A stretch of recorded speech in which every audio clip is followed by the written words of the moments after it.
এভাবেই বৃদ্ধাশ্রমের জানালা দিয়ে দূরে তাকিয়ে হয়তো নিজের অতীত জীবনের কথা স্মরণ করছেন বৃদ্ধ রমজান মিয়া। অভাব অনটনের সাথে যুদ্ধ করে জীবনের শেষবেলায় ঠাঁই হয়েছে এই বৃদ্ধাশ্রমে। পবিত্র রমজানে সবার পরিবার যখন বাহারি ইফতারে ব্যস্ত, তখন উল্টো চিত্র বৃদ্ধাশ্রমে। কবি ভারতচন্দ্র রায় লিখেছিলেন, আমার সন্তান যেন থাকে দুধে ভাতে। সন্তানের জন্য দুহাত তুলে সৃষ্টিকর্তার কাছে প্রত্যেক বাবা মা এমন প্রার্থনাই করেন। কিন্তু ভাগ্যের নির্মম পরিহাসে কখনো কখনো কোনো বাবা মায়ের ঠাঁই হয় বৃদ্ধাশ্রমে। বৃদ্ধদের নিবাসে ইফতারের সময় এই প্রবীণ বাবাদের কপালে জোটে না একটু শরবত। পানি মুড়ি বুট দিয়েই কোনোরকম চলে ইফতার। ইফতার করি যে না যা ভাগ্যে জোরে হয়ে যায়, মুড়ি বুট কোনোদিন নিজে কিনে খাই, কোনোদিন এনে থাকে না।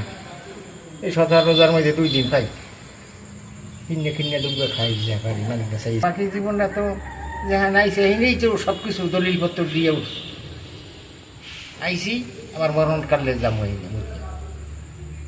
বিটি বাড়ি গোরস্থান হইলে গোরস্থানে, সরকারি গোরস্থান। তারাবির নামাজ শেষে খেতে দেওয়া হয় শুধু ডাল আর ভাত। সেহরিতেও একই খাবার। বৃদ্ধাশ্রমের বাবুর্চি জানান, সব সময় ভালো খাবার জোটে না, আমাকে যা দেওয়া হয় তাই রান্না করে দিই। কি রান্না করেছেন? আর শুধু ডাল ভুনা আর টমেটো, এ দিয়ে কি আসলে রাত্র এবং ভোর রাত্রে কি খাওয়া যায়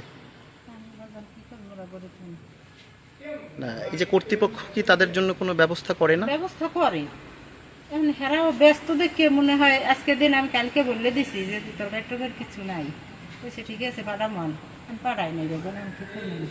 একদিকে পরিবারের প্রতি মায়া, অন্যদিকে মৃত্যুর প্রহর গোনা, একই নিয়মে কাটছে প্রতিটা দিন। বৃদ্ধ রফিক মিয়া জীবনের শুরু থেকেই অন্যের জায়গায় থাকতেন।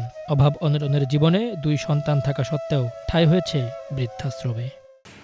ছেলে নেই, আছে সেরকম মাইয়া, একটা বিয়ে দিছি।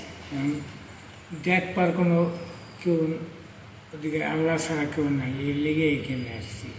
পটুয়াখালীর ব্রিস্টল সংলগ্ন 9 নম্বর ওয়ার্ডে দক্ষিণবঙ্গ বৃদ্ধাশ্রম, যেখানে কয়েক বছর ধরেই বৃদ্ধরা বসবাস করেন। আগে 20 জন থাকলেও বর্তমানে রয়েছেন মাত্র 4 থেকে 5 জন। Bangla Vision news desk.